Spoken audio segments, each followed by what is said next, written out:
இந்த ஆலயம் உனக்காக. வானில் ஒரு புயல் மழை வந்தால் அழகே என்னை எங்கனம் காப்பாய். கண்ணே உன்னை என் கண்ணில் வைத்து இமைகள் எனும் கதவுகள் அடைப்பேன். சத்தியமாகுமா? நான் சத்தியம் செய்யவா?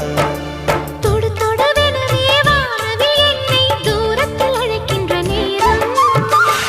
Uva, uva, uva, uva,